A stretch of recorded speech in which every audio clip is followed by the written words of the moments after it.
जय हिंद मित्रों, नमस्कार। देखते हैं जीन विलियम फ्रिट्ज पियाजे, स्विट्जरलैंड, स्विस मनोवैज्ञानिक, जिन्होंने संज्ञान यानी कि खोपड़ी के विकास के लिए कहा क्या 4 चरण दे दिए हैं। और ये चारों चरण ना रुक रुक करके बोले तो खंडान्वय, खंडित, निरंतर नहीं, कंटिन्यूअस नहीं चलेंगे, क्योंकि ये चरणों में बटा हुआ है। पहला चरण आप देख पा रहे हैं 0 से 2 वर्ष, मतलब जन्म से 2 वर्ष, इंद्रिय गामक अवस्था या संवेदी गामक अवस्था, इंग्लिश में sensory motor stage, infancy stage. उम्र जरूर याद रखेंगे। कहते हैं इस चरण में होता क्या है। अच्छा, चारों चरण को जरा सा देख लीजिए।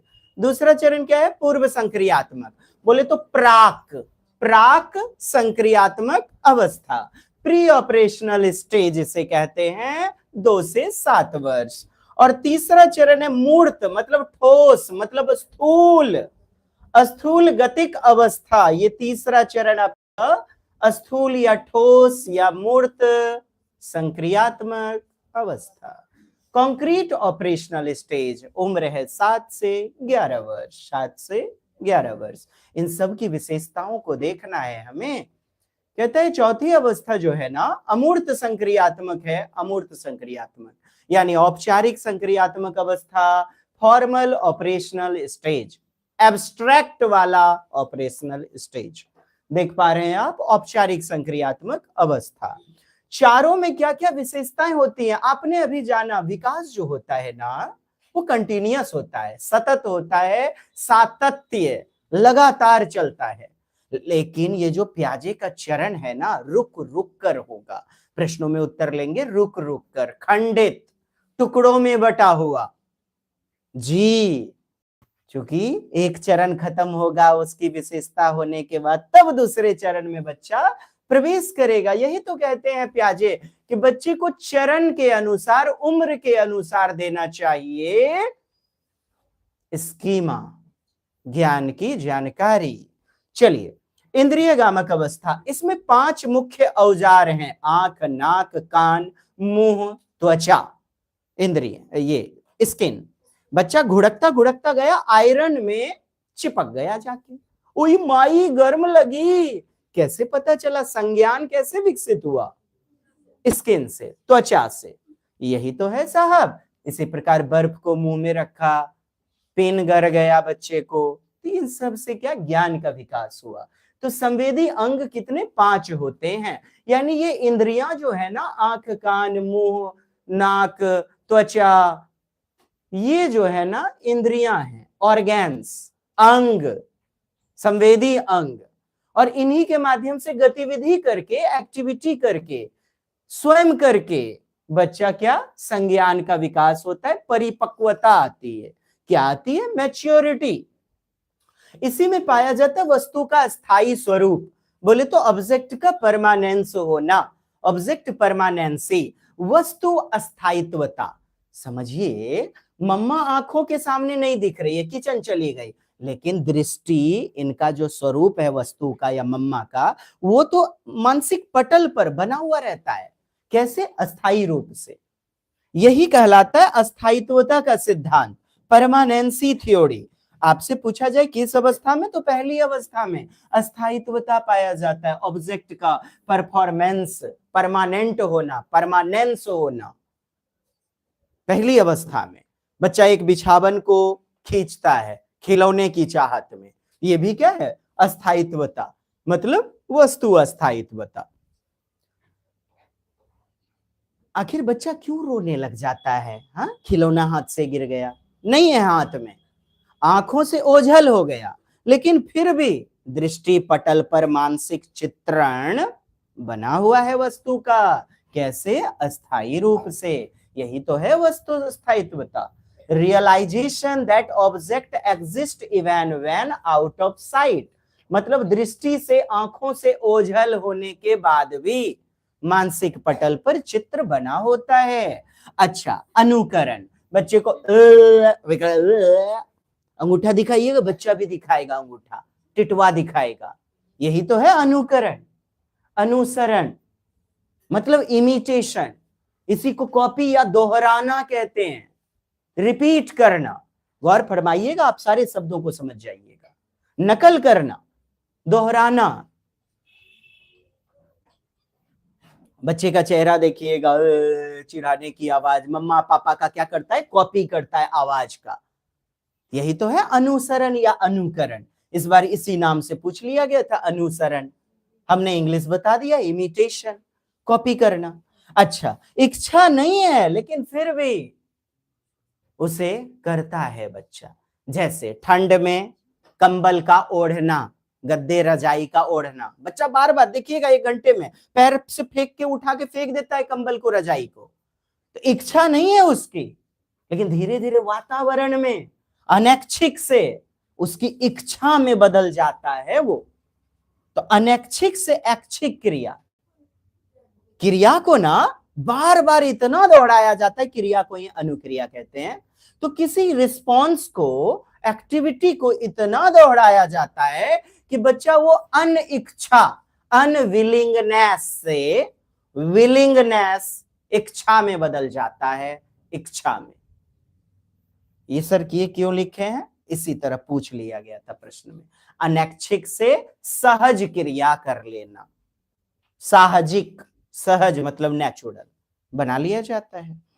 अच्छा, बार बार किसी कार्य को बच्चा दोहराता है, आप देखे होंगे, वो वृत्त क्रियाएं कहलाती है। वृत्त क्रियाएं, जैसा कि नाम से स्पष्ट है, वृत्त, वृत्त, सर्किल। तो इसी को प्रतिवर्तीयात्मक क्रिया बोलते हैं। प्रतिवर्तीयात्मक माने repetitive action, repeats the action.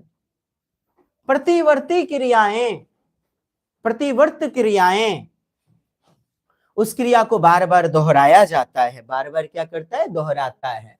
और दोहराने से क्या? उसे आनंद मिलता है। वृत्त क्रियाएं याद रखिएगा, कहता है repeats action that brings pleasurable outcomes, आनंद देता है उसे। आपने देखा होगा बच्चे को किसी खिलौने से खेलते हुए फिर 2 दिन 3 दिन बाद उसी क्रिया को दोहराता है, उसी क्रिया को बार बार दोहराता है, वृत्त क्रियाएं। या फिर आपने देखा होगा मम्मा पापा की बात को क्या करना? रिपीट करना, कॉपी करना, उसे आनंद देता है वो व्यवहार। खैर उतना नहीं, आप जानिए वृत्त क्रियाएं किस अवस्था में? तो इंद्रिय गामक अवस्था। इसी को प्रतिवर्ती क्रिया, प्रतिवर्तीयात्मक क्रिया बोला जाता है। दूसरा है पूर्व संक्रियात्मक, पूर्व को प्राक संक्रियात्मक अवस्था भी बोलते हैं। प्री ऑपरेशनल 2 से 7 वर्ष। कहता है प्रतीक वाला कार्य करता है बच्चा, चिन्ह वाला खेल खेलता है। ओरिजिनल में नहीं है, लेकिन फिर भी प्रतीक और चिन्ह के आधार पर काल्पनिक खेल, मरने का प्रिटेंड, बहाना वाला खेल। बच्चे को देखा होगा 2 से 7 वर्ष, विशेषकर 3 वर्ष 4 वर्ष के बच्चे, मरने का नाटक, छुप जाने का नाटक, चोर पुलिस बन जाने का नाटक करता है, वैसा खेल खेलता है। नहीं है वो पुलिस, नहीं है वो चोर, भैया भैया तुम हमको पकड़ लो, हम थूप जाएंगे भैया। 2 भाई बहन को खेलते हुए आपने देखा होगा। ये क्या है? बहाने वाला खेल, प्रतीकात्मक खेल। चोर सिपाही की पर्ची आपने देखी होगी, वो पर्ची कहता है चोर, 0 लिख देता है, डबल 0। राजा अरे 4 गो पर्ची ना होता है ना जी, चोर चोर सिपाही को पकड़ो, है ये सारे खेल, राजा को मिल गए 1000 अंक। लेकिन आज के समय में देखिएगा चोरे एकदम 1000 अंक वाला होता है कि मतवीर यही है अमीर धन्ना सेठ। और जो अच्छे वाले राजा होंगे ना, सज्जन साधु सज्जन दूसरों की मदद करने वाले, उनके पास कुछ नहीं, ठन ठन गोपाला। तो खैर मुद्दा वो भी नहीं है। आइए और उदाहरण सुनिए। एक लकड़ी की लाठी का या झाड़ू को जंघाओं के बीच में रखकर ब्रुम ब्रुम ब्रुम पी चुक चुक चुक चुक चल मेली गाली टिक टिक टिक टिक टिक टिक चल मेली गाली टिक टिक टिक टिक। सर क्या है वो झाड़ू थी ना, वो घोड़ा कब से बन गया, वो गाड़ी कब से बन गई?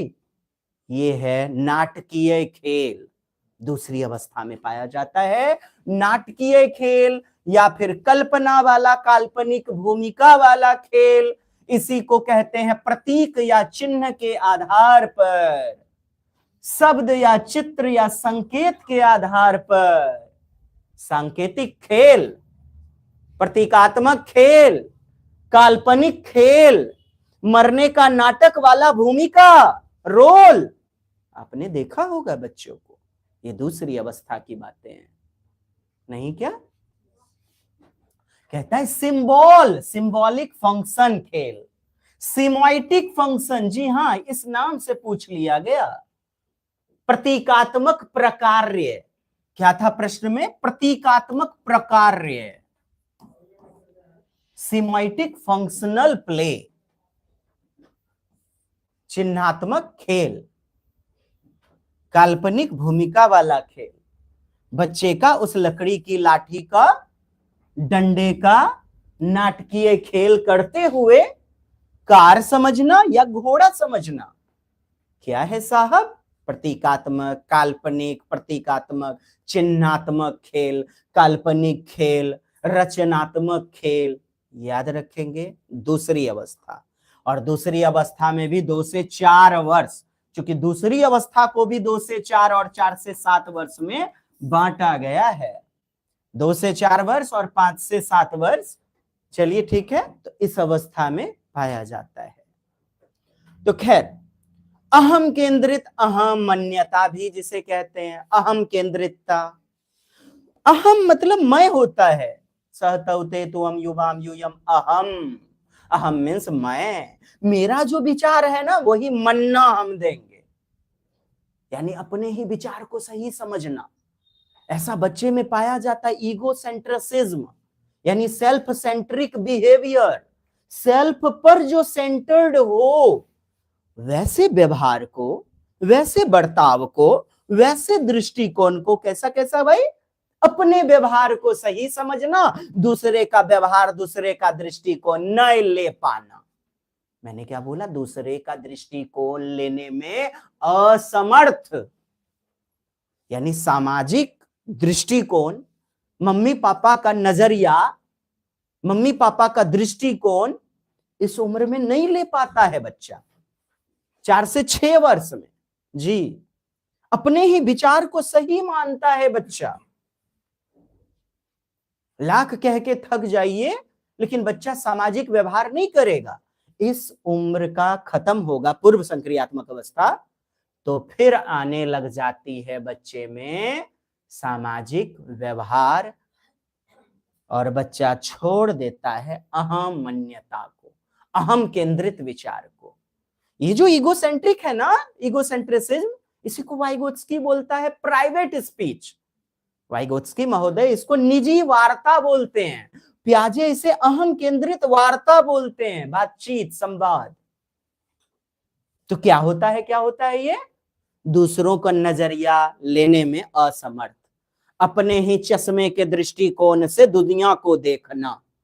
इसी तरह पूछा प्रश्न में, अपने ही चश्मे के दृष्टिकोण से दुनिया को देखने वाला व्यवहार निम्नलिखित में क्या कहलाता है? Egocentric behaviour.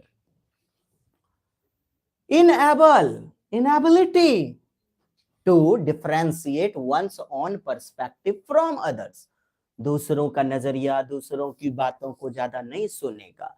बच्चा घुस जाएगा बाथरूम में, गंजी वगैरह खींचने लगेगा खुद से, मम्मा रोज बोलती है बेटा मैं कर दूंगी ना, आप बड़े नहीं हुए हो। ओहो मम्मा मैं बड़ा हो गया, मम्मा मुझे क्यों टोकती हो तुम बार बार मम्मा। अपने व्यवहार को ही सही समझता है, इसी को हम अहम केंद्रित व्यवहार कहते हैं। दूसरी ही अवस्था में जीववाद, सजीवता, सजीववादिता, एनिमिस्टिक बिहेवियर या एनिमिज्म पाया जाता है। क्या है सर? अरे सजीव निर्जीव को सजीव समझना। खाना खिलाइएगा ना, बच्चा अपना पहले गुड्डा गुड़िया को खाना खिलाने लग जाता है। मम्मा खाना खिलाती है ना, पहले मेरा टॉय को खिलाओ मम्मा, तो मम्मा फिर उसके कठघोड़वा को खाना ऐसे मुंह में दिखाती है, या कार को, बेटी है तो बेटी के गुड़िया को ऐसे खाना खिलाती है, दिखाती है। तब बच्चे को मुंह में दीजिएगा, ले मेरा लाजा बेटा, तुरंत खा लेता है, तुरंत खा लेती है। यही तो है निर्जीव को सजीव समझना, जीवित मानना।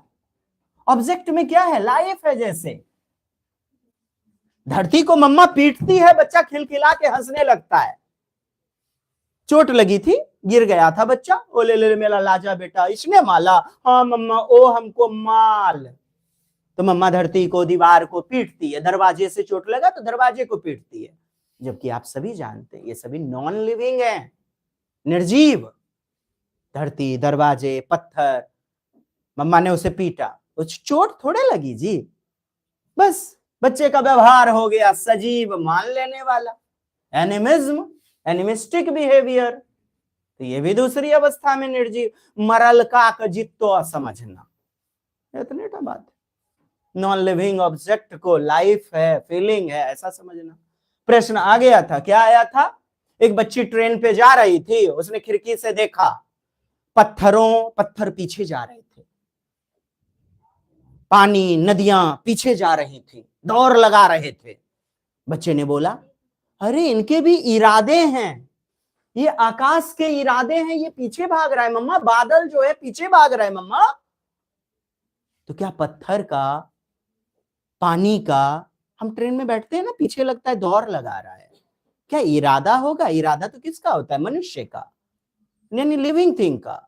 तो ऐसे प्रश्न भी किस में चले जाएंगे? तुरंत आप कहेंगे सजीववादिता, सजीववाद, एनिमिस्टिक बिहेवियर। दूसरी अवस्था में याद रखिएगा, पहली अवस्था में वस्तु अस्थायित्वता, बाकी सब दूसरे में। अब है केंद्र को देखना, केंद्रीकरण। रुई दे दिए 5 किलो, हम रुई तो उठा हुआ रहेगा, 10 किलो लोहा है बटखरा नापने वाला। बच्चा से पूछिएगा, हे रे मंटा बताते क्या कर बेसी वजन होगा रे, के बेसी है? रुइया बेसी है चचा, हो रुइया बेसी है, रुई ज्यादा है ऐसा बताता है, कॉटन को ज्यादा। तो उसने तो एक केंद्र को देखा, यानी संकेंद्र को देखा, एक केंद्र को देख लिया, केवल उठे हुए केंद्र को, यानी सेंटर कैसा भाई? एकमात्र एक पक्ष को देखना, केवल एक पक्ष को देख लेना, केवल एक पहलू पर ध्यान केंद्रित करना, सही उत्तर नहीं देना। क्या कहलाता है? आइए यहीं तक ना बताए थे, केंद्र को देखना, केंद्रीकरण। संकेंद्र माने संकेंद्रीकरण, केंद्रन का भाव, केंद्रन का भाव। लेकिन विकेंद्रण तीसरा अवस्था में पाया जाता है, विकेंद्रन का अभाव, विकेंद्रन डिसेंट्रेशन का अभाव, अविकसित, याद रखें। तो आपने देखा, केवल एक पक्ष को देख लेना सेंट्रलाइजेशन या सेंट्रेशन कहलाता है। इंग्लिश में जरूर पढ़ के जाइएगा। चलिए ये भी दूसरी अवस्था में। आइए, कहता है संरक्षण। अरे वही बात है साहब, संरक्षण की अनुपस्थिति, मतलब अनुपस्थिति और लगा हुआ है, हम इसको ऐसे भी बोल सकते हैं, ऐसे कि असंरक्षणवाद दूसरी अवस्था में पाया जाता है। इसको नहीं पढ़िएगा, बोलिएगा असंरक्षण, अनकंजर्वेशन। तो किस अवस्था में? दूसरी अवस्था में। मन अलग अलग तरीके से नहीं सोच पाएगा, उत्क्रमणशीलता नहीं, अनुत्क्रमणशीलता। अनुत अ लग गया ना, अन या अ लगने के बाद नहीं का सेंस हो जाता है। अनुत्क्रमणशीलता, इरेवर्सिबिलिटी, रिवर्स, यहां देखिएगा ना तो रिवर्स, रिवर्स नहीं कर पाना, इरेवर्सिबिलिटी। क्या सर, क्या नहीं समझे? उम्र क्या है? 2 से 7 वर्ष।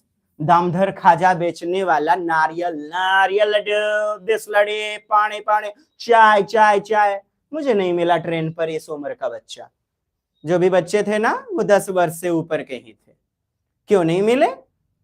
क्योंकि संरक्षण कहता है अपनी मूल स्थिति में वापस पुनः नहीं लौट पाना।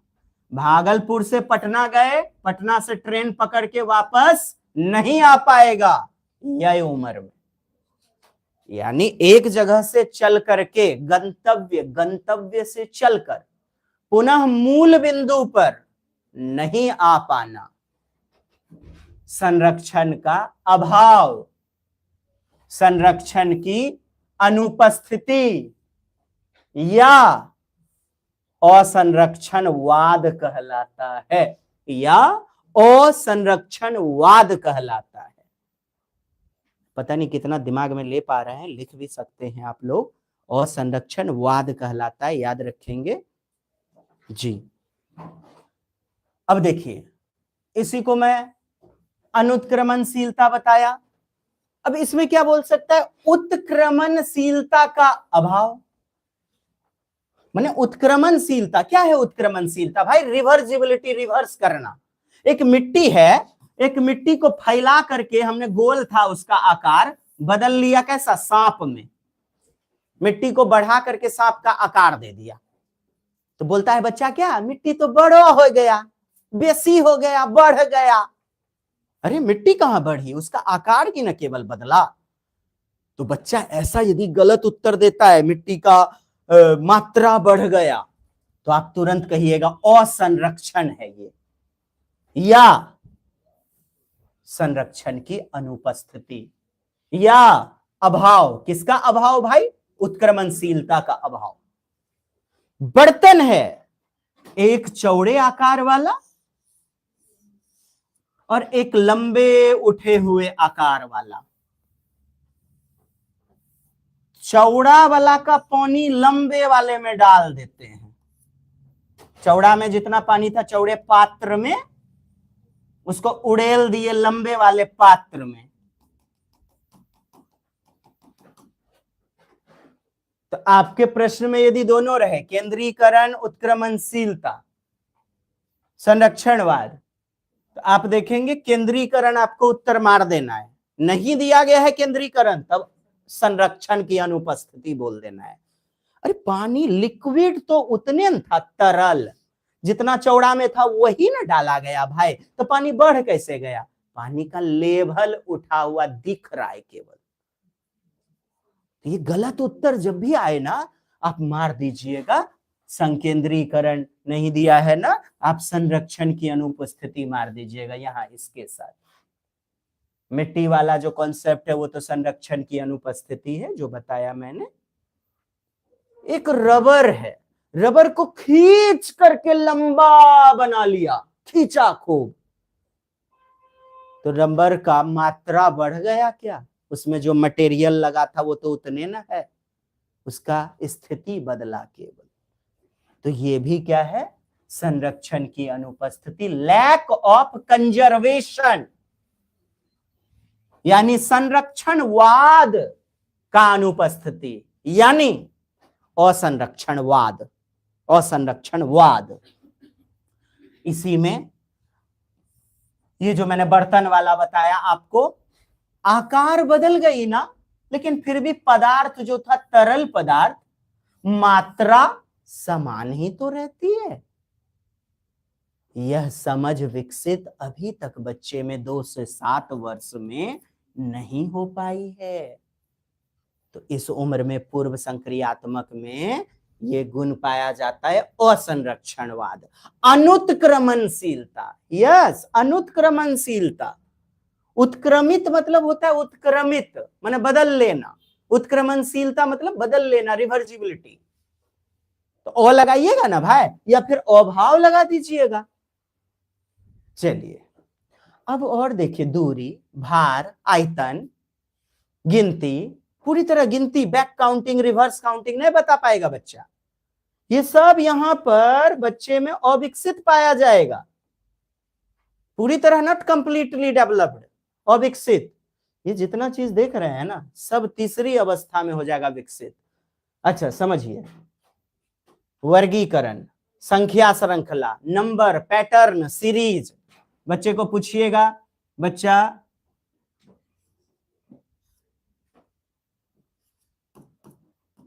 नहीं बता पाएगा। खैर मैं नहीं दे रहा हूं, ये प्याजे जी दे रहे हैं, तो आपको जैसे क्वेश्चन पूछेंगे वैसे ही पढ़िए।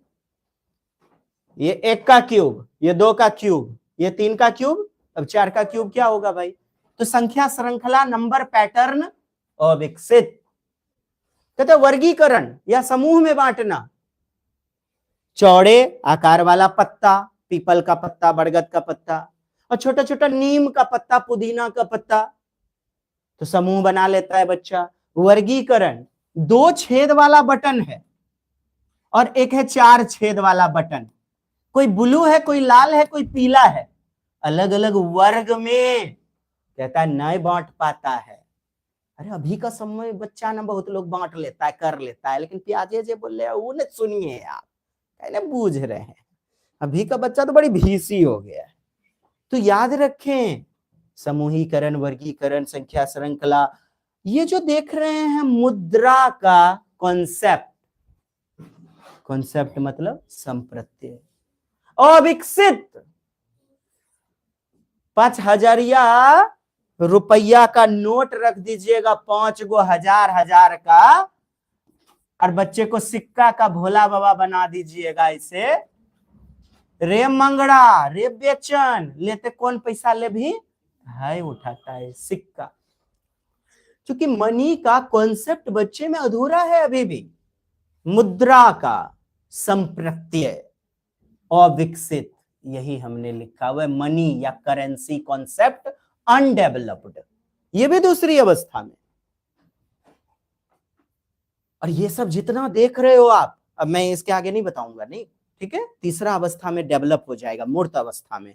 याद रखना आप, संख्या श्रृंखला, आयतन, द्रव्यमान, दूरी, भार। अच्छा दूरी वाला एग्जांपल सर हो बताइए तो, बच्चा को स्कूल भेजने लगिएगा ना, मम्मा आगे गोर दुख, मम्मा पैर दुख, स्कूल बड़ी दूर है, माने स्कूल बहुत दूर है।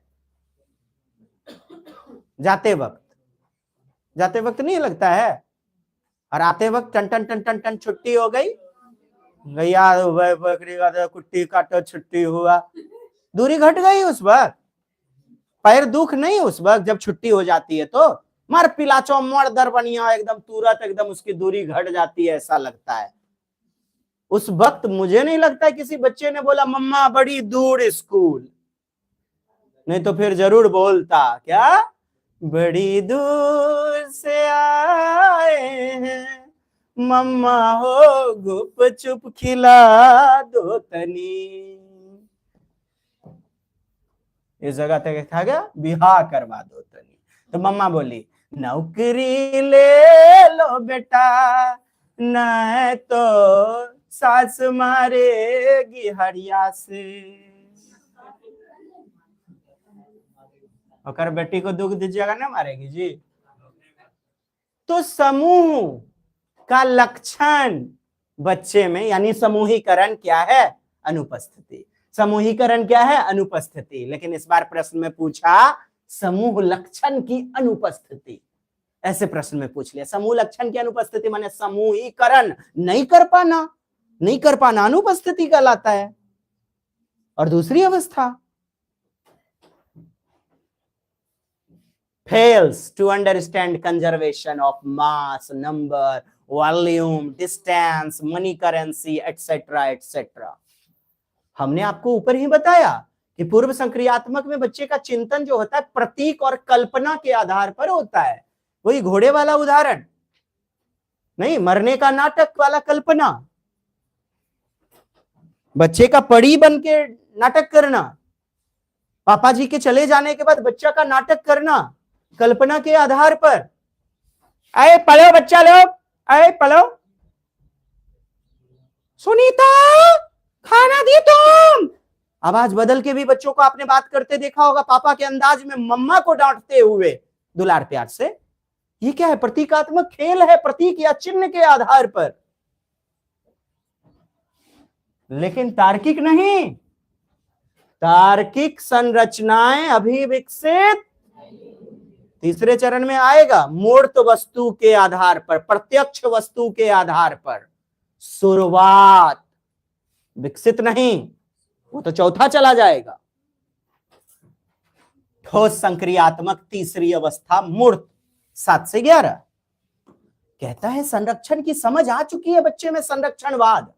केंद्रीकरण अब विकेंद्रीकरण बन चुका है। क्या बन चुका है? विकेंद्रण का भाव विकसित हो गया। अभाव नहीं, प्रश्न में पूछा क्या? विकेंद्रण का अभाव। तो पूर्व में घुस गया, पूर्व संक्रियात्मक में अभाव बोल दिया ना। अब अ हटा के देखिए, भाव विकसित है। यानी बच्चा बता देता है कि इस आकार के बर्तन का पानी आपने डाला इसमें, तो पानी वही है, मात्रा समान है। पात्र बदलने पर भी मात्रा वही रहती है, बच्चा ये बता रहा है। तो उसे डिसेंट्रेशन, विकेंद्रीकरण बताते हैं। अभी आपने पढ़ा केंद्रण, संकेंद्रण दूसरी अवस्था में। कंजर्वेशन यहां पर डेवलप हो चुका है, यानी हर पहलू पर ध्यान देने लगा। वहां क्या था? केवल एक पक्ष को देखना, केवल एक भाग को देखना। बच्चे से आपने वहां पर देखा था कि 2 कलम एक जैसे हैं, बेटा बता रमोतार कौन बड़ा पेंसिल है? बच्चा इस उठे हुए भाग को देखता है। केंद्रीकरण या विकेंद्रण का अभाव, विकेंद्रण की अनुपस्थिति, सेम बात है। दूसरी अवस्था प्री ऑपरेशनल स्टेज। सर दोनों तो बड़े पेंसिल है, खाली इसको उठा दिए हैं, हर पहलू को देखा। विकेंद्रीकरण है, विकेंद्रण है, विकेंद्रण का भाव, डिसेंट्रेशन है, फीलिंग ऑफ डिसेंट्रेशन। तो डिसेंट्रलाइजेशन, जो भी प्रश्न पूछा उसके हर पहलू पर ध्यान देना। बोले तो प्रश्न में देखिएगा बच्चा क्या दे रहा है उत्तर। यदि सही दे रहा है तो तीसरे चरण में घुस जाइएगा। यही ट्रिक बताया आपने मैंने। आकार बदल जाए लेकिन मात्रा उसकी समान रहती है। इस तरह भी प्रश्न पूछा गया था। कहता है वर्गीकरण, समूहीकरण, संख्या, श्रृंखला, नंबर, पैटर्न, दूरी, भार इत्यादि समूहीकरण सब विकसित हो जाती है। दूसरे चरण को फिर से देखिए। क्रमबद्धता, यस,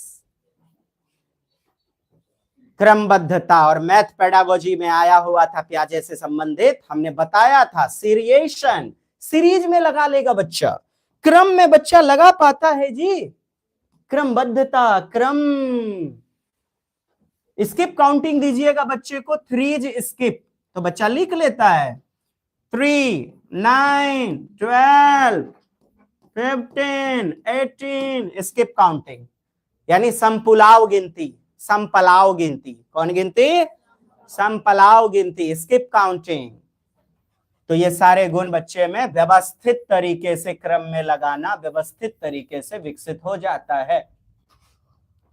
अर्थात अलग अलग तरीके से सोच पाता है। संरक्षण का भाव विकसित, यानी उत्क्रमणशीलता आ जाती है। इंग्लिश देखोगे तो रिवर्स करना, यहां तक देखो आप, रिवर्स, अलग अलग एंगल से सोचना, रिवर्सिबिलिटी, उत्क्रमणशीलता। प्रश्न में जानते हो डियर, ये पूछ लिया था विपरीतायन, विपरीतयापन, जबकि मैं अक्सर इंग्लिश में बता देता हूं, इंग्लिश वही लिखा था वहां पर बाइलिंगुअल। रिवर्सिबिलिटी कहां बच के जाओगे, इसीलिए अपन इंग्लिश के साथ पढ़ाते हैं। हमने तो पढ़ाया और सारे सीटेड वालों ने यही पढ़ाया, उत्क्रमणशीलता। मैं भी फंस जाता यदि मैं ये पढ़ा के नहीं भेजता अपने बच्चों को। अपन ने बढ़ाया रिवर्सिबिलिटी और लोगों ने मारा उत्तर। क्योंकि मैं अक्सर कहता हूं जहां फंसना कुछ नहीं, इंग्लिश में कूद जाना। विपरीत यापन, बच्चा समझता है कार्य को उलटकर उल्टी अवस्था में भी किया जा सकता है। मिट्टी को फिर से सांप वाला जो आकार दिए थे ना, उसे फिर से गोलिया करके गोल रूप दिया जा सकता है। यही तो है उत्क्रमणशीलता, विपरीत यापन गुण या संरक्षणवाद, कंजर्वेशनल थॉट। अवधारणा का तर्क, कैसे भाई मूर्त वस्तु को देखेगा कोनो वस्तु को और उस आधार पर, यानी ठोस समस्या का तार्किक हल। देख रहे हैं प्रश्न में देता है प्रत्यक्ष वस्तु के आधार पर। अरे मूर्त अमूर्त किसे कहते हैं? मूर्त है, मूर्त है। अब इसके भीतर रिफिल कैसे कैसे कैपिलरिटी एक्शन कैसी तत्व से, प्रणाली से आ जा रहा है, कैसे एकदम आ जाता है, तो वो आप नहीं देख पा रहे। पेट के भीतर पाचन तंत्र, सेकेंड भर में कोशिका का मरना, सेल का टूटना बिगड़ना, आप नहीं देख पा रहे। वो अमूर्त है। भूत भगवान अमूर्त है, चौथी अवस्था। लेकिन मूर्त क्या है? जो नग्न आंखों से देख रहे हो, छू रहे हो, यानी ठोस वस्तु, स्थूल वस्तु। तो इस आधार पर बच्चा में ये तार्किक जब रहे ना, तो इसमें चले जाइएगा। और क्या मिलेगा कि शुरुआत, क्योंकि विकसित तो चौथी अवस्था में होगा। अहम केंद्रितता को बच्चा त्याग देगा। मैंने बताया ईगोइज्म, ईगोसेंट्रिसिज्म, सेल्फ सेंटर्ड, क्या बताए थे? अपने ही चश्मे के नजर से दुनिया को देखना, अपने ही व्यवहार को सही मानना, अहमन्यता, दूसरी अवस्था। 2 से 6 वर्ष, 2 से 7 है ना, लेकिन 6 वर्ष तक, 6 वर्ष के बाद छोड़ता है इसको। याद रखिएगा, सीटेट में पूछा था, 6 वर्ष के बाद छोड़ देता है, यानी दूसरी अवस्था के ही लास्ट तक में इसको अहम केंद्रितता को छोड़ता है बच्चा और सामाजिक व्यवहार को अपनाता है। दूसरों के दृष्टिकोण को समझने में अब समर्थ हो गया, कैपेबल हो गया, एबल हो गया। दूसरों के नजरिए को समझ सकता है, सामाजिक व्यवहार को धारण करने लग जाता है। तीसरी अवस्था में ठोस संक्रियात्मक अवस्था, स्थूल संक्रियात्मक अवस्था। चौथा है अमूर्त, मूर्त भी बोलना होगा क्या? अमूर्त संक्रियात्मक यानी औपचारिक, केवल औपचारिकता शेष है, चूंकि बच्चा जौनी के ताव में आ गया है, किशोरावस्था में, किशोरावस्था में, फॉर्मल ऑपरेशनल स्टेज, केवल फॉर्मेलिटी बाकी है बच्चे में। कहता है 11 से 15 वर्ष या ऊपर, 15 ना दिया रहे प्रश्नों में, लेकिन अब तो ये चरण का ये नहीं पूछ रहा है, पहले तो खूब पूछता था। खैर, इसके बाद क्या चरण नहीं है क्या? कहां दिया प्याजे ने? इसीलिए तो कहते हैं प्याजे का जो विकास है ना, वो रुक रुक कर, खंडित टुकड़ों में पाया जाता है, निरंतर, कंटिन्यूअस नहीं। इसके बाद का उम्र कहां है? क्या बच्चे में विकास बुढ़ारी तक नहीं होता है? होता है। याद रखें, विकास तो निरंतर होता है, लेकिन प्याजे का जो चरणीय सिद्धांत है, प्रश्न में दे देगा चरणीय स्टेज थ्योरी, तो वो खंडित होता है, खंडित, खंडान्वय, टुकड़ों में, असातत्य, सातत्य माने कंटिन्यूअस नहीं, डिसकंटिन्यूअस, चंकिंग, टुकड़ों में, खंडित। अमूर्त विचार, जैसे अमूर्त विचार क्या है? न्याय, प्रेम, अहिंसा, धर्म, ये सब क्या है यार? स्वतंत्रता, प्रेम, न्याय, ऐसे ऐसे ऐसे, असमानता, संतोष, ये सब हॉट्स है, उच्च स्तरीय चिंतन, हायर ऑर्डर थिंकिंग स्किल। प्रश्न में पूछा उच्च स्तरीय चिंतन शीलता किस अवस्था में? मार देते आप चौथी अवस्था प्याजे की, चौथी। न्याय, अहिंसा, धर्म, कानून, संतोष, असंतोष, सद्भावना। अरे सद्भावना कोई देखे हैं? इस शब्द को लिख दिए बस हो गया। सद्भावना का मतलब जो है उसको कौन देखा है? वो तो सोचने और फील करने की चीज है, और जो फील टच है वो अमूर्त वस्तु है, यानी उच्च स्तरीय चिंतन। आपने तीसरी अवस्था में देखा, तीसरी अवस्था में आगमनात्मक तर्कणा पाई जाती है। आगमन विधि यानी परिकल्पित, छोड़िए ना परिकल्पित या परिकल्पनात्मक, हाइपोथेटिकल। आप तो आगमन देखो ना, आगमनात्मक तर्कणा। तर्क कैसा भाई? उदाहरण से नियम की ओर, आगमनात्मक, इंडक्टिव रीजनिंग। प्रत्यक्ष वस्तु के आधार पर, ये क्या है, आगमनात्मक, तीसरी अवस्था मारना। लेकिन निगमन बोल देगा तो चौथी अवस्था चले जाना आप निगमन विधि में। निगमन विधि में चौथी अवस्था डिडक्टिव रीजनिंग, सूत्र से उदाहरण की ओर, ये चौथी अवस्था है अमूर्त औपचारिक जी। यहां पर बच्चे में तार्किक सोच होगी तो तार्किक सोच को कहते हैं खोजी, तर्क वितर्क, मननशीलता, स्वचिंतन, अपनी पहचान भी बच्चा बनाता है मैट्रिक इंटर में। क्योंकि 14 वर्ष की बात है ना, यहाँ तो 11 से 15 वर्ष की बात है, तो बच्चा 13, 14, 15 साल में मैट्रिक इंटर में रहता है। तो बच्चा अपना अपना क्या, आर्ट्स लें, साइंस लें, क्या पढ़ेंगे, डॉक्टरी पढ़ेंगे कि इंजीनियरिंग पढ़ेंगे, अपनी अस्मिता यानी आत्म पहचान, आत्मज्ञान चौथी अवस्था में। वैज्ञानिक दृष्टिकोण वाला सोच, उच्च स्तरीय चिंतन चौथी अवस्था में। नोट कहता है जो अमूर्त अवस्था है ना, चौथी अवस्था, औपचारिक अवस्था में जो चिंतन है, विचार है, अमूर्त और वैज्ञानिक, वैज्ञानिक नहीं रहेगा क्वेश्चन में, तार्किक, मननशील, चिंतनशील हो जाती है। किशोरावस्था की उम्र है ना, कहते हैं बच्चा अलग अलग पहलू, अलग अलग दृष्टिकोण, विविधात्मक सोच यानी विभिन्न दृष्टिकोण, मल्टीपल पर्सपेक्टिव। कैसा पर्सपेक्टिव, एंगल, कैसा नजरिया, डिफरेंट टाइप, मल्टीपल, विविधात्मक दृष्टिकोण से क्वेश्चन को सॉल्व करने में सक्षम हो जाता है।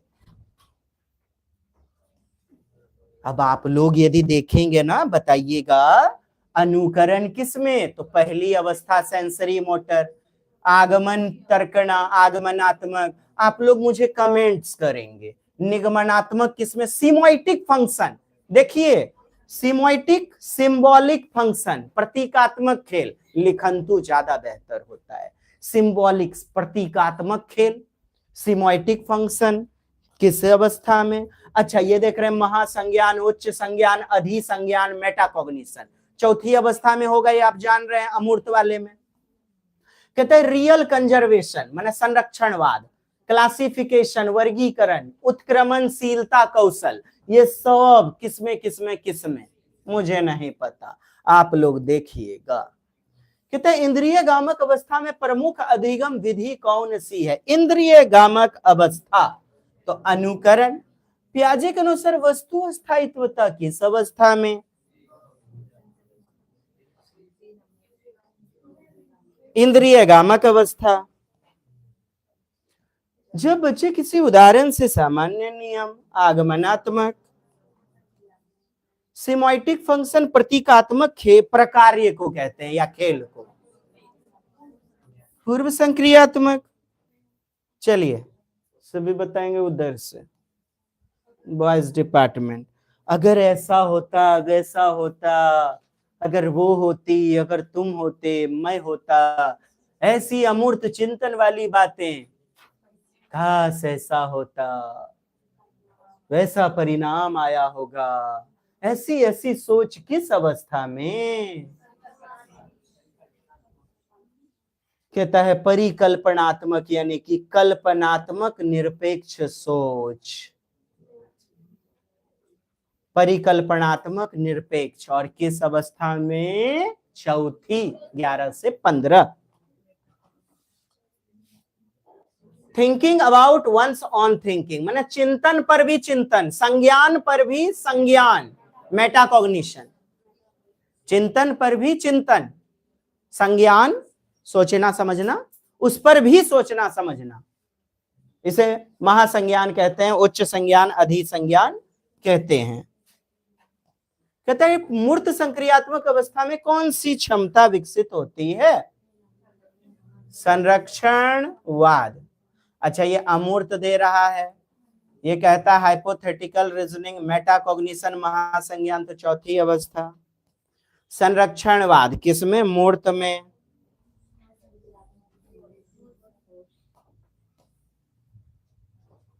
किसके आधार पर, किसमें भाई, पूर्व संक्रियात्मक प्री ऑपरेशनल में, तो पूर्व संक्रियात्मक की बात दी गई है, तर्क नहीं, अमूर्त नहीं, प्रयोग और परीक्षण, प्रत्यक्ष दृश्य के आधार पर। इसमें भी पियाजे के अनुसार ठोस अवस्था में बच्चा किस प्रकार की तर्कना शुरू करता है? क्या भाई? मूर्त संक्रियात्मक में तो आगमनात्मक तर्कना, आगमनात्मक तर्कना। आइए अब थोड़ा जाने और बेहतरीन टर्म्स को। स्कीमा, अनुकूलन, स्कीमेटा, ऑर्गेनाइजेशन, संगठन, कौन जानेगा? ये भी तो अभी पिक्चर बाकी है। स्कीमा या स्कीमेटा क्या है भाई? आप बटन लगाते हैं, ये भी तो स्कीमा है। मोबाइल चलाते हैं, कैसे चलाते हैं? जूते का फीता बांधते हैं, कैसे बांधते हैं? ये सब स्कीमेटा है, यानी कार्य योजना, कार्य करने का तरीका। इसी को तो building blocks of knowledge, packet of information, ज्ञान का भंडार घर या ज्ञान का आधारभूत टुकड़ा या सूचना का भंडार वाला घर, कार्य करने का तरीका, सब स्कीमा को कहते हैं। और क्या कहते हैं? कहता है packet of information, knowledge of information, कहता है बिल्डिंग ब्लॉक ऑफ नॉलेज, सब स्कीमेटा को कहते हैं। Schemas, house of information, schema. अच्छा, स्कीमा दिमाग का वह ढांचा है, संरचना है, जिसमें बच्चा अपनी दुनिया को समझने और व्यवस्थित कार्य करने का तरीका जो होता है, यानी कार्य करने का तरीका ही क्या कहलाता है भाई? स्कीमा। कार्य का प्रारूपण, हिंदी होता है कार्य प्रारूपण स्कीमा का। ठीक है, ये भी समझ गए सर? ओके। कहते स्कीमा है, schemata, schema is mental structure, बस मेंटल स्ट्रक्चर है to do any work, to do any work. बच्चा हर नए अनुभव के लिए एक अलग अलग ढांचा बनाता है, हर अलग अलग कार्य के लिए mental mapping, concept mapping, brain mapping बनाता है। साइकिल पर चेन चढ़ाना है, अलग प्रकार का मेंटल का मैपिंग, यानी मानसिक अवधारणा या ढांचा बनाया बच्चे ने, यानी अलग अलग स्कीमा बनाया। जैसे कुत्ते के लिए उसका स्कीमा क्या होता है? दिमाग में क्या छप गया उसके कुत्ते के लिए, यानी कि नॉलेज क्या छपा भाई? नॉलेज कोई तो स्कीमा कहता है, तो नॉलेज क्या आया? स्कीमा क्या आया? ओ, चार पुछड़ी, एगो टंगरी और करता है म्याऊ म्याऊ, इसको कुत्ता कहते हैं। ओ, अब समझ गए।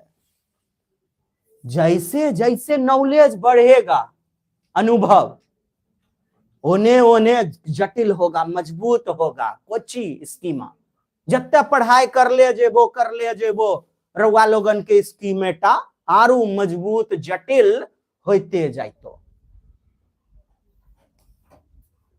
आत्मसातीकरण,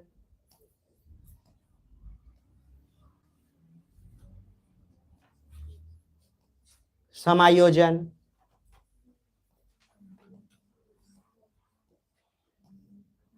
अनुकूलन।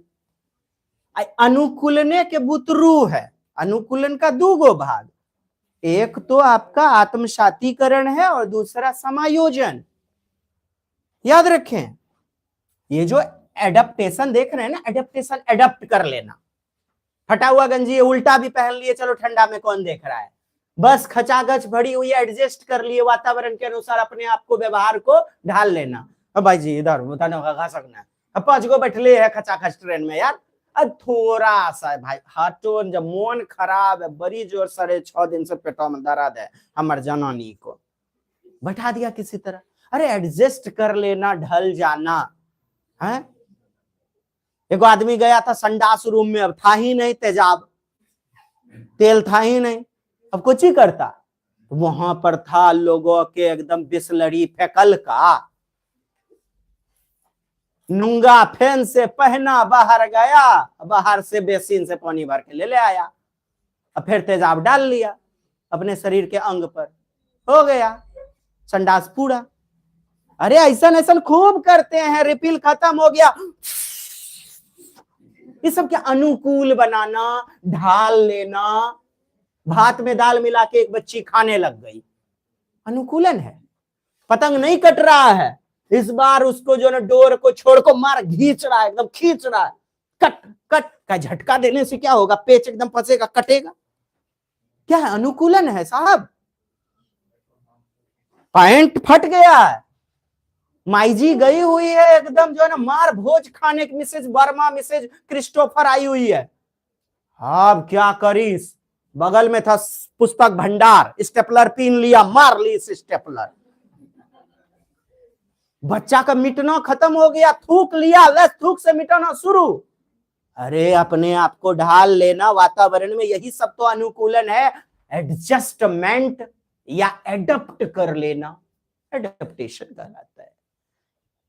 यानी अनुकूलन का अर्थ है लगातार सीखते रहना, वातावरण के अनुसार अपने आप को ढाल लेना, ढल जाना, अनुकूलन है। अरे अनुकूल बनाना चीजों को कहता है, इसमें ना आत्मसातीकरण और समायोजन, इंग्लिश में जानेंगे एजिमिलेशन और एकोमोडेशन, एजिमिलेशन और एकोमोडेशन। अच्छा, इसी का नाम समावेशन भी है, आत्मसातीकरण। उसमें क्या होता है? पूर्व सूचना जेनो के तेनो बनले रहेगा, नहीं बदलेंगे। तो समावेशन, पहले जो पढ़े हैं वही, पहले जिससे बियाह शादी किए अब दूसरों नहीं करेंगे। यानी कितने जलवे फजाओं में आए, मगर मैंने अब तक किसी को पुकारा नहीं, किसी को नहीं पुकार रहा है, वही पुरन के कलम को रख ले रहा, तो समावेशन कहलाता है इसी का, इंकल्सन। लेकिन जब बदल लेंगे तो समायोजन है। गोबा वाले बीच पे दूसरे से भी है बिहार रचाया, घींच के तो एकोमोडेशन है, यानी पूर्व ज्ञान में परिवर्तन, संशोधन, बदलाव, एकोमोडेशन कहलाता है, समायोजन कहलाता है। तो सर फिर ये एजिमिलेशन, पुरनका वाला और नईकी वाली दोनों से बिहा तो कर लिया, लड़ने लगी तो मना दिया करके डीजे, अब बोला दोनों गोतनी साथ साथ रहेंगे। तो यही तो है एजिमिलेशन, आत्मसातीकरण। क्या? पूर्व ज्ञान नवीन ज्ञान को आत्मसात कर लेना, मिश्रित कर लेना, मिक्स कर लेना, यही तो है आत्मसातीकरण, सात्मीकरण, एजिमिलेशन। तो आपने देखा ये जो अनुकूलन आपने पढ़ा ना, इसका दो भाग है, ठीक है, इसके दो भाग हैं, एजिमिलेशन और एकोमोडेशन। आइए इन दोनों को जानने का प्रयास करते हैं। देखिएगा, ये जो आप देख पा रहे हैं आत्मसातीकरण, नया जो अनुभव है और वर्तमान अनुभव। देखिए मौजूदा अनुभव, अरे अनुभव किसको बोल रहे हैं? स्कीमा, सूचना, जानकारी, इंफॉर्मेशन को ही तो बोल रहे हैं। प्रश्न में दे देता है नवीन और प्राचीन या वर्तमान, तो उसमें क्या घबराना, आपके पास नॉलेज है, वर्तमान सूचना ही तो उसको कहेंगे।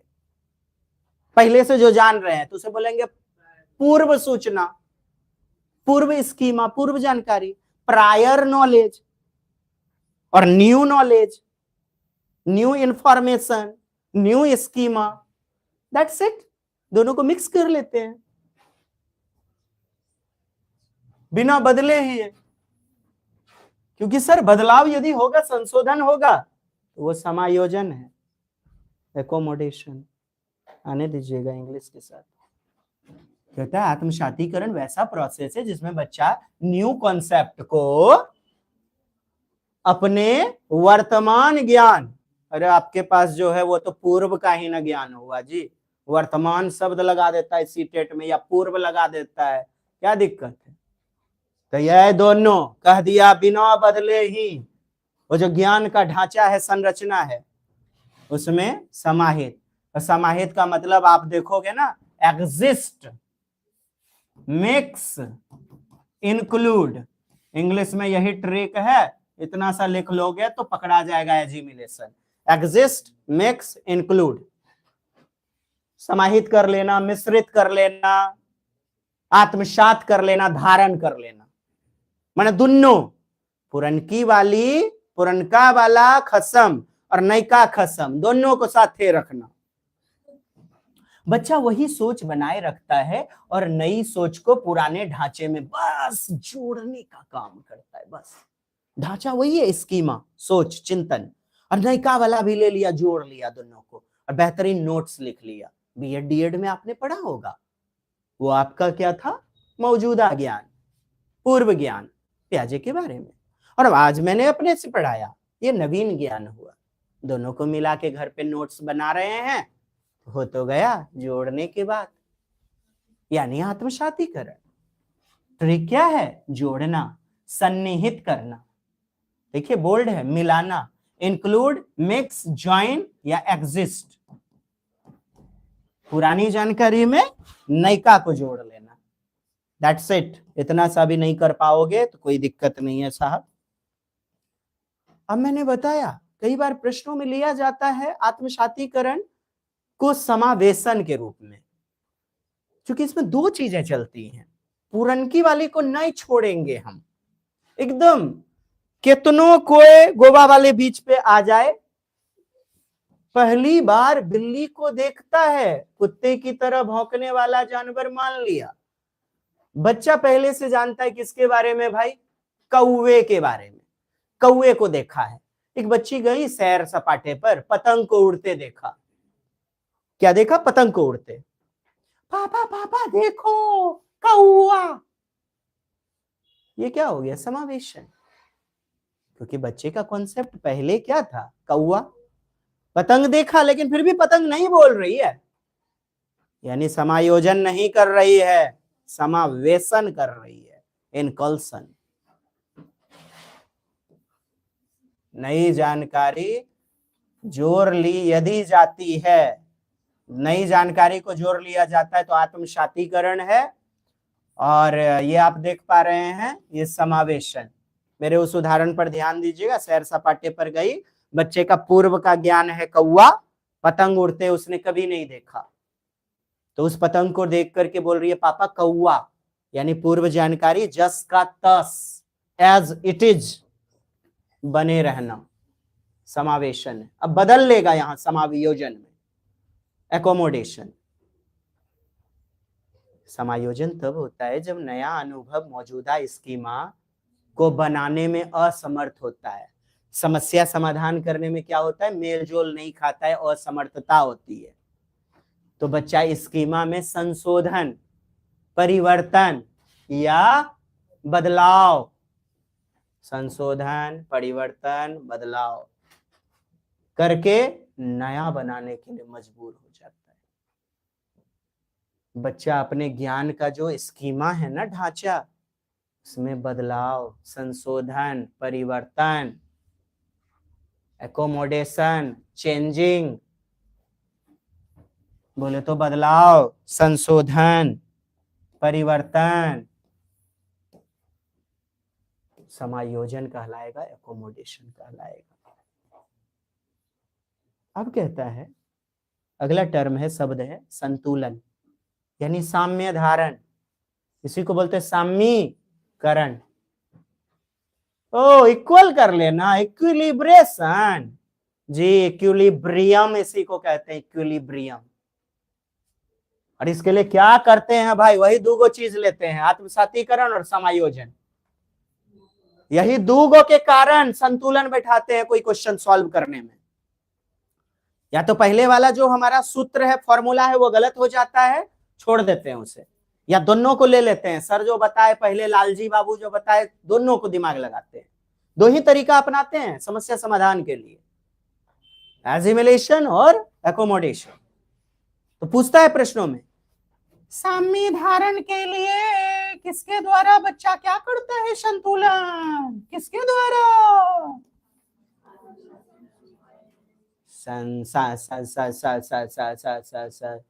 आत्मसातीकरण और समायोजन। संतुलन वह प्रोसेस है, संतुलन, समीकरण वह प्रक्रिया है जिसके द्वारा बच्चा एजिमिलेशन और एकोमोडेशन के बीच बैलेंस बनाता है या इन दोनों का सहारा लेता है? क्यों भाई? ताकि क्वेश्चन हमारा सॉल्व हो जाए। और यदि नहीं हो पाया क्वेश्चन सॉल्व, असमर्थ हो गया, तो असंतुलन, असाम्य धारण, असामीकरण कहलाएगा। कौन नहीं समझे? असामीकरण समस्या समाधान करने में असमर्थता को कहते हैं। किसे कहते हैं?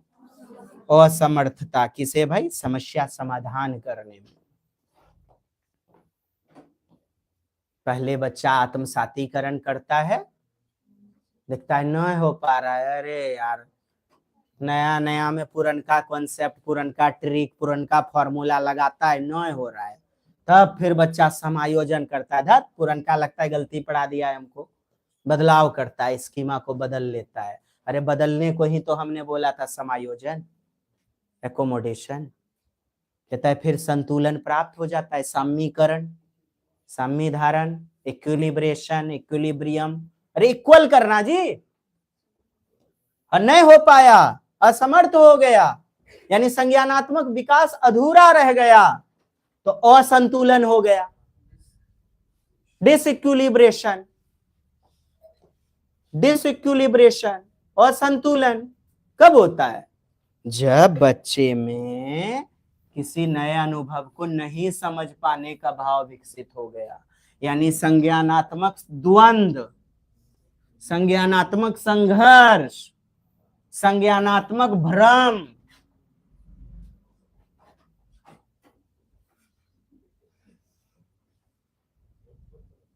घट्टा के रोटी खाय ले पड़े छे एकरा लेली, है ना? तब बेजोर समझ जेबो। कने समझे वाला दुएटा बात छे। अरे चैन चढ़ा रहल है, चैन साइकिल के नहीं चढ़ रहा है, अंतिम तक नहीं है चढ़ा, तो आप संतुलन में है, सोझो सोझो गोपे है, इसमें कोई चीज है नहीं समझे वाला गोपे नहीं है। वो हटाइए तो संतुलन हो गया, इक्वल हो गया, और नहीं तो डिस्क लग गया, डिस्क ब्रेक। डिस्क ब्रेक काहे ली? रोकल ली, माने क्वेश्चन नए बने ली।